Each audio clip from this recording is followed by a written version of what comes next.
Welcome to the Sealed Pages. Today we're settling in for a really profound deep dive into the latest work by Feroz Anka.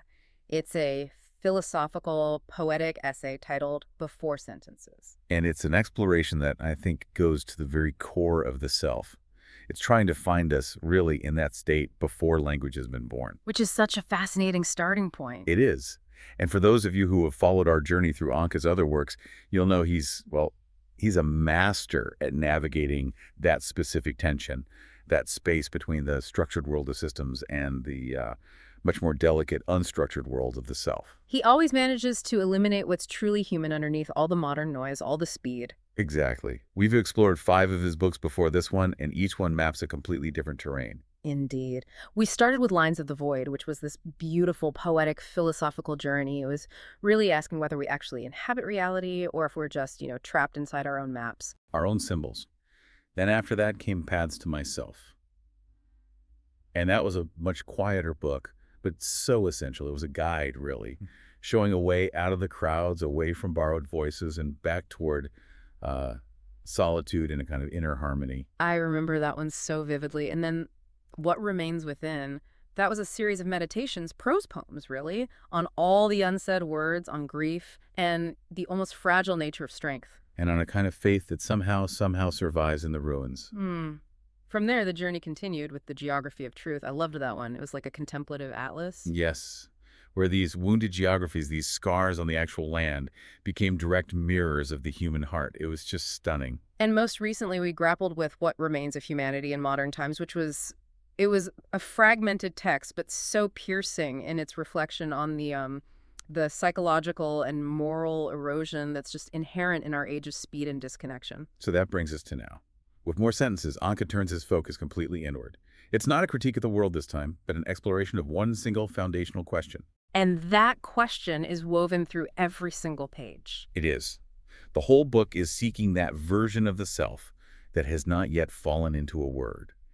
It's asking us, asking you to confront this. What is truth and what is the self before it gets defined and claimed by language, before it's all organized and ultimately fragmented? It's such a powerful mission. I mean, it's basically an exercise in ontological reflection, a deep, deep look at what it even means to exist. And the structure is built around what he calls a poetics of purification. Right. And that's key, because this isn't a call to go out and gather more external knowledge. No, not at all. It's almost the opposite. He calls it a shortcut to being well-informed about that pre-verbal before state. It requires a certain quality of hearing, of inner silence from the reader. Okay, so let's unpack this, because the architecture of the book, it feels less like a linear argument that you can just summarize. Oh, you definitely can. And more like a practice, a carefully paced, meditative practice.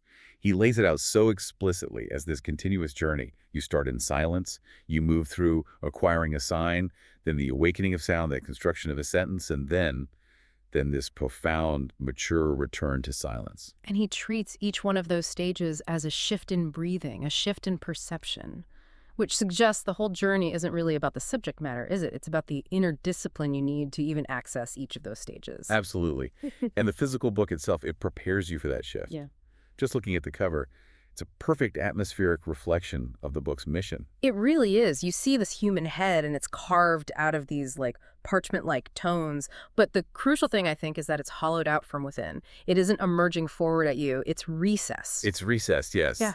And inside that silhouette, there's this simple, almost primordial figure standing there. It's so striking. It suggests a consciousness that is entirely intact before any narrative or explanation is even needed. It feels like it's about origin, not fragility. That's a perfect way to put it.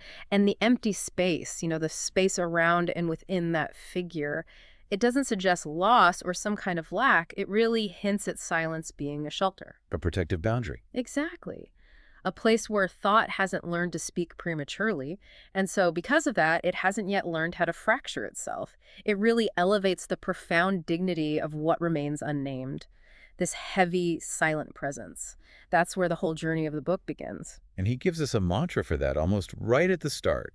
In the introduction, he says, "I carry a stone. There is no writing upon it. Its weight is great.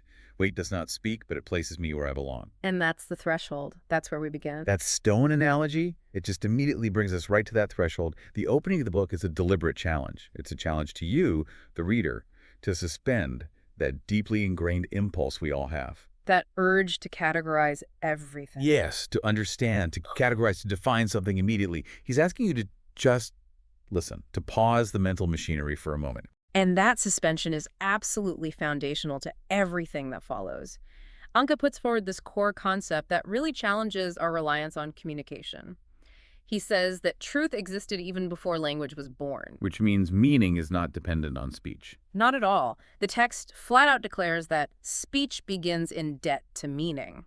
I mean, think about that. We are fundamentally late to our own truths. The inner reality is always antecedent to the explanation we come up with for it.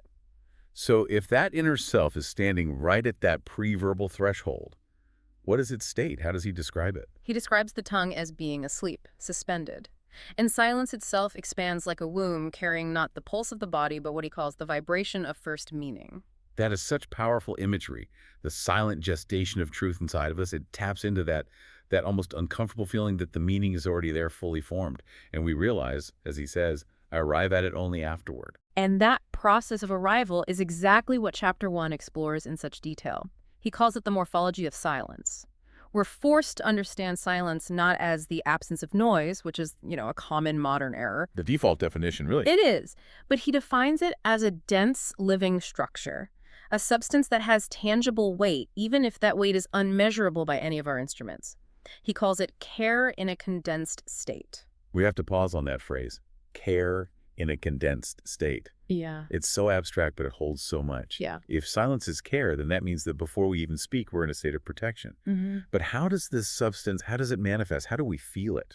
Well, I think we've all felt it, even if we haven't put a name to it. Think of it like an analogy might be deep water pressure.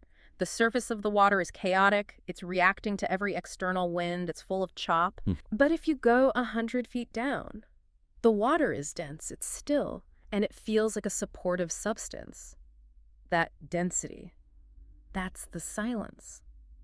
Anka says that silence functions like glass. It refracts the incoming sentence, leaving all the haste and aggression outside and admitting only what remains. So when you feel that internal pressure, that almost physical resistance before you open your mouth in a really charged situation, That's it. you're touching the substance of silence and it's protecting the truth. You are. That density is so crucial, especially when you contrast it with the modern world's emphasis on, transparency and instant verbal processing of everything. Anka is suggesting that silence is a form of resistance, and that resistance is necessary for integrity. And this silence, it holds more than just thought, right? It holds the body's history. He gets into this concept of pre-linguistic memory. He says the body remembers first, the word merely keeps the record. That is a huge shift in where we locate truth. We tend to think truth resides in these cognitive, articulated sentences. Anka places it in our physical structure. Think about scar tissue. It holds this long, complex narrative of injury, recovery, and time, yet it communicates that whole history instantly, just through texture, without needing a single word. Our shoulder blades, he says, know where we endured. Our hands know the weight of a beloved object. They trace marks without counting letters, words. Words are just the late report on what the body has already endured and settled. That just shifts the entire dynamic of self-knowledge, doesn't it? It moves it from the abstract, from the head, down into the immediate physical experience. And building on that, he introduces the timbre of emptiness, this idea that meaning vibrates without being heard. Right. It has a resonance that gives direction, not decibels. Direction, not decibels. I like that. If the body remembers, then that memory must still be vibrating somewhere inside, just waiting. And this resonance, it's not heard by the ear, but by our sense of balance. That feeling of it corrects us internally. He says it straightens the spine, levels the shoulders. It's like an unseen tuning fork in the chest. That's fascinating. It suggests that when we encounter a deep truth, we don't necessarily understand it intellectually first. We feel our posture change. We feel ourselves align with it. And if we mistake that internal vibrating emptiness for distress or for a lack of content, we completely miss that silent call. So how does one learn to listen with one's balance then? The author suggests that this inner sound, this quiet agreement within the inner ear, it teaches us where the word can stand. He says, lean too far and you fall, leave it lacking and it fades, place it exactly and it warms. It's a constant calibration exercise. And this dense inner wave of thought, he has another beautiful phrase for it, the amniotic fluid of thought. Yes. Fluid, saline, sustaining. A place where ideas can remain suspended, neither sinking under their own weight nor overflowing. It asks for our patience, not our command. So the idea isn't to force the meaning out, but to allow it to reach its own natural density. If you push it out too early, you break that fluid environment, and the meaning is born fragile. But I have to ask this. In a world that just demands instant, articulate, opinionated responses to everything, isn't this ethics of waiting, this discipline of knowing without saying, isn't it fundamentally passive? And that's the critical question, isn't it? Ankma makes a very careful distinction here. To be able to speak is power, sure, but to be able to remain silent is ethics. This silence isn't a passive mask of cowardice or just a lack of things to say. It's an active choice. It is an act of protection. It's protecting truth from being wounded by premature exposure or, by display. And that display is often for the benefit of the speaker's ego, not for the truth itself. I see. So it's actually a measure of maturity. To remain silent means you're consciously choosing to enlarge the vessel that can carry the truth. He uses this analogy of a child sleeping in the house. Yes. The volume of the entire environment just drops. Nobody needs to discuss it. The heat of words has to drop when it's beside something fragile. Precisely. And this gives rise to what he calls wordless wisdom, or speechless contemplation. This is the mind consciously choosing low light, recognizing that you don't interrogate a complex question by counting all its facets. You place it beside you in a quiet space and just let its substance settle. And that contemplation, it doesn't necessarily produce an immediate answer or a decision. No, but it establishes a ground that doesn't disrupt the decision when it finally comes. It's about finding the correct line of the shoulders, that balance, instead of forcing your lips to move. The section closes with this really profound architectural metaphor. The echo of letters not yet born. Before the letter even exists, he says, its echo returns, carving out a place for it. The blank page, even when it's blank, is a silent terrain that already knows the pressure of the line that's about to appear. It's like the reverse engineering of meaning. The geometry of an echo bends around corners, and the right moment to speak is when that final ring of return settles quietly inward. The truest line asks for the least amount of ink. So the lesson for the aspiring speaker is, press lightly, keep it short, leave room for white. The letter not yet born has already spoken in potential. Our task is just to make space for it. Exactly. And that silent preparation, it sets up this profound tension for the next phase, when the self decides to acquire its first external boundary. And that's where the movement really starts. We shift from that dense, unmeasurable substance of silence to the first external boundary, which he calls the age of the sign, meaning begins to crystallize here. It marks the first separation between that raw internal presence and an acquired external surface. Now, the text says the first word was the trembling shadow of a finger. The trembling shadow, that's the moment when presence, which is whole and undivided, becomes indication, which is separated and specific. And with indication comes responsibility, or what Anka calls the ethics of indication. Truth indicated by the finger. Pointing leaves a debt. I love that idea. It does. The sign doesn't possess the truth, it just brings it a little nearer. The subtlety of that debt is so rich. He uses that beautiful observation about the humility of the hand. When a baby first points, 4 fingers curl inward, and only one extends outward. That's the inherent silent lesson right there. It is. Many fingers towards the self, representing humility and responsibility, and just one toward the object for clarity of focus. The sign should clarify your intention without forcing language onto it. And if the sign aims at the self, if you're pointing just to show how clever you are for noticing something, then you're just trying to prove the pointer's position and you end up injuring the object. A true sign has to be temporary and selfless. So to manage this new separation, the body immediately develops what he calls mute grammars. I found this concept so insightful. The first sentence structure, he argues, is created by the I, the syntax of the gaze. Right. Your first stop selects the subject, the second the verb, the third the object. We've probably never thought of our gaze as composing a sentence, but it's completely true when you think about it. Look at how focus works. If you focus quickly and then move on, you've just composed a brief, declarative sentence. And a narrowing iris shortens the sentence. A long, waiting gaze is like a colon, It demands a continuation or a deeper meaning. But the text elevates this to a moral imperative. It says, holding a face longer than necessary enlarges the verb. That's where ethics begins. The gaze has to pause to assign weight and significance. If you glance away too quickly, you reduce the subject to an object. Exactly. A correct gaze, it eases the burden on language because the entire sentence is already aligned before sound is even necessary. And this extends to the grammar of gestures, too. Our hands are setting the stage long before we speak. A clenched fist is singular, a definitive, closed statement. Whereas a slight rotation of the wrist is like a comma. It introduces a pause, a bit of nuance. And the ethics of gesture demand economy. Excess movement is immediately recognized by our bodies as noise or anxiety, while balance feels like truth. If the hand withdraws anxiously while the eye is advancing aggressively, the color of the speech just fades. We have to understand the body first as the primary communicator of our intent. After discussing these temporary dynamic signs of body language, Anka then moves to how we begin to fix these signs in place, starting with a natural process of coming to terms with shadow. The shadow is called a primordial form of communication. It draws a boundary against excessive light and provides a necessary measure. It's the first honest measurement.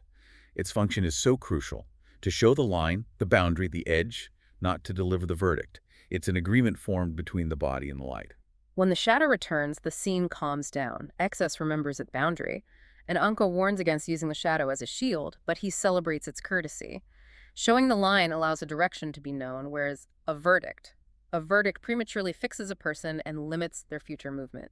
Then we see the move toward permanence, which he details in this section called the geology of the first language, engraving on stone. This whole section is a meditation on the cost of lasting communication. Stone teaches patience. And the body of the letter is the depth of a wound that's been opened in the stone. So permanence, we learn, only arrives at the cost of deliberate slowness. It's time to the stone's calendar, not the human one. It's a profoundly moral act, because the cost has to be paid in physical effort and in time. What we call a letter is just the hollow where light will cling, which means the text carries time itself, since the same carved line can recall 3 different words depending on the angle of the light. Morning, noon, evening. They all cast different shadows in the wounds. Against the transience of dynamic sound, stone dictates that speech must first dare to be heavy. And this idea of depth stands in such stark contrast to our current world. We use screens, which are pure surface, and digital text, which is completely weightless. This text, by insisting on the weight of stone, it really grounds us. It provides that necessary contrast. But while stone offers geology, Anka also gives us the ephemeral counterpart, the syntax of smoke, words written into the air. Which, he argues, isn't actually temporary. It leaves a lasting trace on the ceiling, in the atmosphere. Its grammar is of the now. The assent is the predicate. The source is the subject. The reader of smoke, we discover, is not the eye, but waiting. The one who rushes sees only meaningless dispersal. And smoke has its own ethics, too. What you burn, how you speak, whose lungs you touch. It teaches us that speech is understood not by how high it rises, but by its correct density.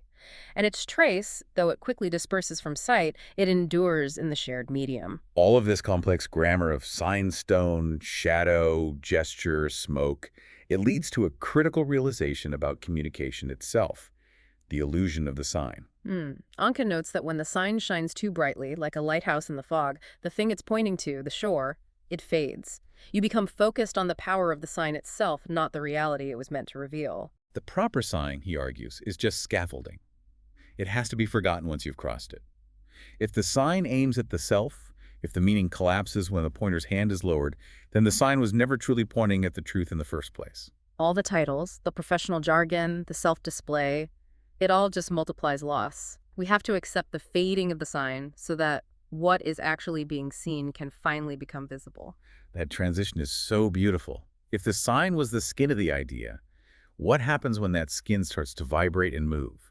And that's the transition Anka addresses next, the shift from the static sign and the mute grammar to dynamic vibration, the awakening of sound. And sound here, it's not yet fully formed language. It's defined first as the discipline of air. It requires a fundamental shift in perception, moving from visual permanence to auditory transience. This begins with what he calls the phase of breath. Right, the first air that is drawn in, suspended, and then released. It doesn't instruct, it just tests the threshold, making sure the tone finds its proper slope. The slope of tone. I love that concept. If the breath is right, if the air is managed with discipline, the tone holds, even if the syllable is delayed. And this reveals the true character of what will eventually be said, which is always rooted in the speaker's internal state. So the slope implies that every utterance requires an ethical alignment of the self before the air is released. If the slope is correct, the sound travels without friction, without accumulating distortion. And then we explore the inner resonance. He asks, was sound a prayer? And sound becomes a prayer when intention kneels, when it reduces its own share, its own claim on the air. A sudden, sharp shout shows height, it shows a demand. A gentle, quiet sound shows surrender, it shows direction.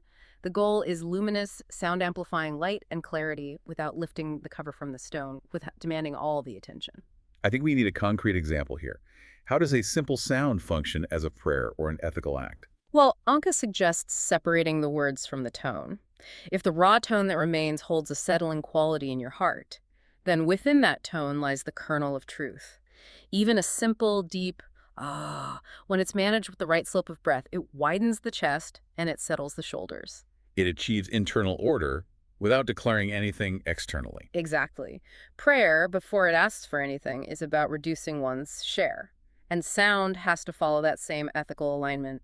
It serves rather than commands. What's fascinating to me is the idea that the silence we thought we left behind doesn't just stand still.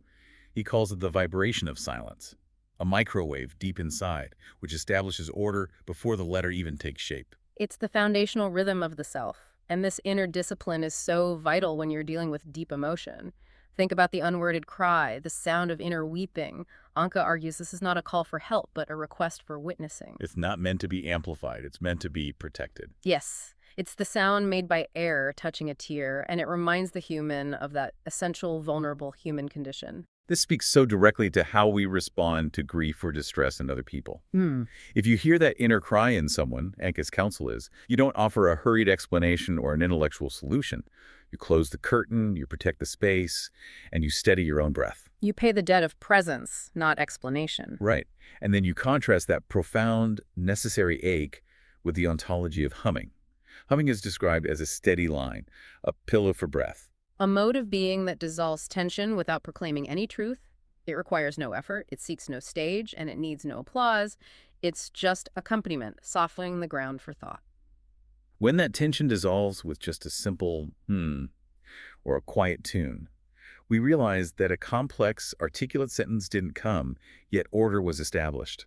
Humming confirms that truth can continue its silent journey without being harmed by premature articulation. This internal awareness leads directly to the ethics of tone. Anka uses the analogy that the air of a room is like a single body of water. Every vibration has to pass through that shared medium without polluting it. Friction from ambition or frustration or just being hurried, it roughens the sound, it pollutes the shared air. Clean waves require a frictionless edge, a steady speed in passage, and a foamless fade at the exit. This moves so far beyond simple politeness. It touches on what he calls phonetic conscience. Every sound leaves a moral trace, and it's responsible not to the mouth it leaves, but to the heart it touches. Absolutely. The same content, a simple piece of information, an apology, an explanation, it can turn into judgment or relief purely based on the tone. So it demands an internal ethical review before every single utterance. The ultimate test of this conscience, he says, is what remains after the sentence is passed. Did it leave hurt, or did it leave expansion? Did the listener's pulse settle, or did their shoulders drop in resignation? If you left a fracture, you placed the truth in the wrong space. We're counseled constantly to reduce our internal load and shrink our share so the remaining sound stays true and unburdened by ego. And we learn how to check that alignment through the wisdom of echo. Echo isn't applause, he says. It is the right of return. It's a factual report about yourself. It shows you where your internal tension lies. If the return sounds brittle or distorted, you know you pushed too hard. If it's clear and settled, you know you've reduced your share correctly. Anka concludes that wisdom isn't about fighting the canyon or forcing the sound to go further. It's about adjusting yourself to the measure of the space. It's a beautifully physical metaphor for communication. Finding harmony by adapting your output to the environment, not demanding the environment accommodate your volume. And that leads us finally to the sentence itself. Yes. After all that discipline, with sound, the body, the breath, We finally arrive at the sentence, the defining, dividing construct of the self. And this chapter details the profound, almost spiritual cost of this construction. It begins with the sin of the first word. He describes it as a shattering. Before speech, the world was a single unified lake. The first word pulled back the shore, splitting the water into here and there, this and that. So in naming something, unity is divided by speech. Yes. The first word, just by saying this is, simultaneously invented the other. And it produced ownership by placing a mark on the wall, even as it opened a necessary window to the truth. But wait, isn't that division necessary for any complex thought? For any relational awareness? Is he suggesting we need to regress, or just that we need to acknowledge the cost? He's absolutely acknowledging the cost. He isn't advocating for silence as a solution to all problems. He's asking for a recognition of the inherent injury that is in language. The sentence, therefore, becomes a compulsory management of injury. Okay. Meaning doesn't open through some kind of summons or immediate declaration, but through what he calls the birth pains of meaning, which are widened by patience. The midwife of meaning is sustained attention. If you push it too early, if we rush to articulate, it's born fragile. It sounds like the moment we define something, we're simultaneously creating its limitations. Yeah. And the sentence itself, which is supposed to convey meaning, is only achieved through a kind of surgical separation. He says the umbilical cord of meaning is cut not by the knife, but by the scale. Up to here inside, beyond this outside. The truest sentence, even after that initial birth pain, isn't the shortest or the cleverest. It's that heavy, calm gaze that returns nature its share, that recognizes the debt owed to silence. But as words multiply, that paradise he described withdraws further. We explore the lost paradise between words, that thin brightness, that transparent interval that's waiting just before the period between two breaths. It's the space the meaning occupies when it's free from the boundaries of definition. And the path back to that lost unity, he suggests, it's not by trying to abolish language, because that's impossible. No, it's by consciously dismantling the fences we build with our words, choosing verbs that don't imply possession, articulating only what's necessary, and letting the spaces between the words carry as much weight as the words themselves. And once language exists, of course, it becomes susceptible to corruption, the error in the word. He says it lies in the residue that seeps into the letter, often through misuse or just tired repetition. A tired word does not carry truth. It drags only its shadow. He gives us some really vivid examples of this, the mocking tone, the excessive brilliance that's just meant to dazzle rather than inform. Or the use of specialized jargons as plaster covering a crack in understanding. Exactly. And the remedy is simple but incredibly difficult. Clean the anchor, strip the word of its accumulated performance and sentimentality, and speak at body temperature, not in the fire of anger or the ice of disdain. This rigorous self-scrutiny leads directly to the fundamental accounting required in the book, which is the cost of speaking. Every sentence is an advance withdrawn from the vault of silence. The cost is paid in time, in space, and in conscious intention. This is the section that I think most directly speaks to our modern condition of communication overload. Anka provides a precise rule for payment.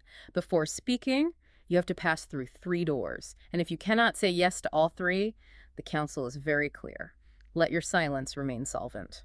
Okay, let's break down those 3 doors, because this is an immediate, actionable, ethical framework for every single email, text, or spoken word we produce. The first door is it necessary? And this immediately filters out performance, noise, and emotional venting. The second door, is it timely? Right, which addresses that ethics of waiting we talked about. Is the listener, or the space, or the truth itself ready for this utterance? Premature advice or critique fails this test. And then the third door, does it reduce my share? Does it reduce my share? That one is the most profound and the most difficult. It means, does this sentence make me smaller? Does it relinquish ownership or ego? Yes. If you speak only to maintain your position or assert ownership or prove how intelligent you are, you're increasing your share. If the sentence genuinely serves the truth or the listener or the broader understanding, you are reducing your share. So if the answer to any of those 3 is no, the counsel is clear. Stay solvent. Every unmeasured syllable is an incomplete repayment of a piece that's been torn from silence. Speech is a matter of measured weight, not volume or courage. We also wrestle here with words and ownership. The moment a word is titled as property, when concepts are corporatized or branded or turned into intellectual property, meaning is seized. He uses another compelling analogy here.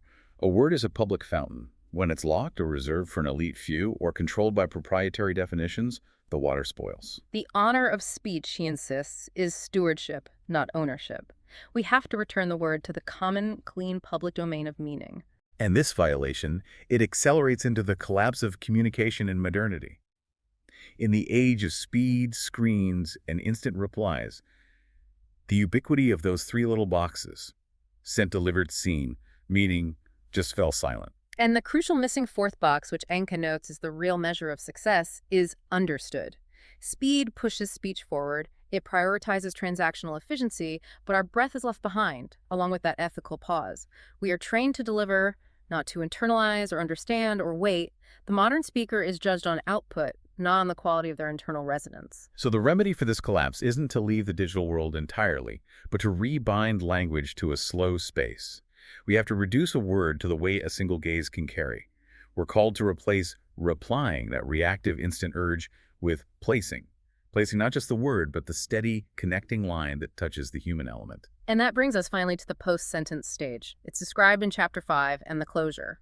And this silence is not a regression, and it's not the heavy, potential-filled silence from the beginning. This is post-language maturity. It's conscious, chosen, ethically informed. It's a true transcendence of language, where the human knows how to speak effectively, but also knows precisely when not to.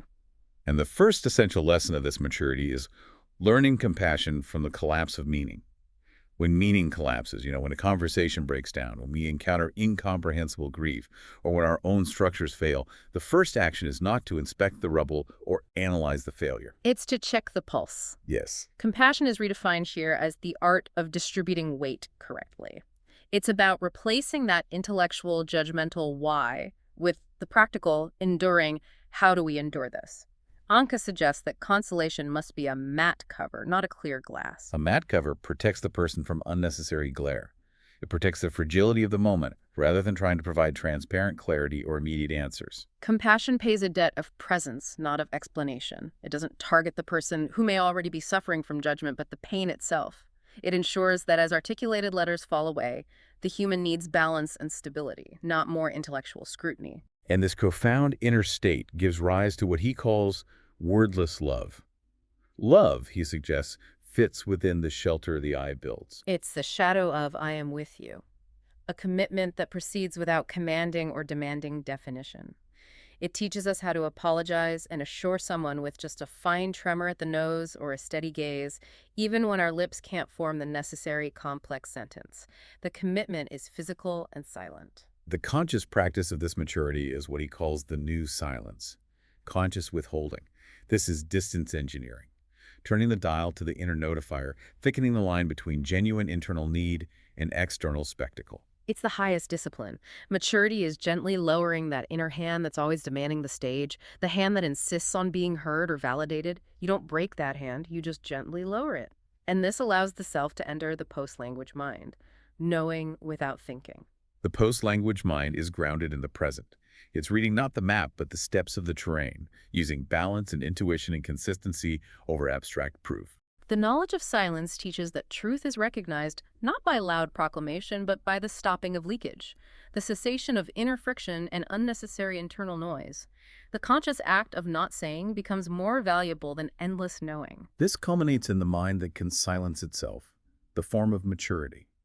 To remain silent while being fully capable of speaking is fundamentally different from being silent because you can't articulate something. This mind removes the unnecessary glare and allows wordless light to function. And wordless light doesn't dazzle, it clarifies without injuring the truth. It works like phosphor in the dark sea, a deep, gentle glow. The goal is not to decorate the front of the self, but to clear the paths, allowing the thing, the truth, the reality, the other person, to reveal itself at its own natural warmth and speed. Pure light doesn't say, I'm here, but subtly makes it clear, you appear. The book closes with a final, resonant reflection in the human after silence. And Anka concludes with the paradox of our entire journey. Language was born, but we became human when we remained silent. The mature human figure that emerges from this book is defined not by grand oratory or abstract thought, but by small, truthful actions. Closing a door slowly, returning more than one share of attention or resource, and consciously subtracting a step of oneself at the door before entering a shared space. This entire text It sought to shift our focus from the noise of language toward the reduction of our own share and the recognition of silence as a substance. It was a rigorous journey, from silence as a dense protective womb through the dividing, costly force of the sentence to that conscious, matured, silent return. We sought breath before speech, the sign before the sentence, and essential witnessing before any form of judgment. This is definitely a book for the reflective, the sensitive reader. For anyone who feels inwardly displaced or just overwhelmed by the sheer volume of modern communication and is seeking a kind of ethical orientation, if you find yourself in this restless age feeling that quiet collapse of meaning in all the digital noise, this work will resonate very deeply. Anka suggests a slow, meditative reading, and he notes that if the pages make you fall silent, that's not a deficiency. It's not a sign of weakness.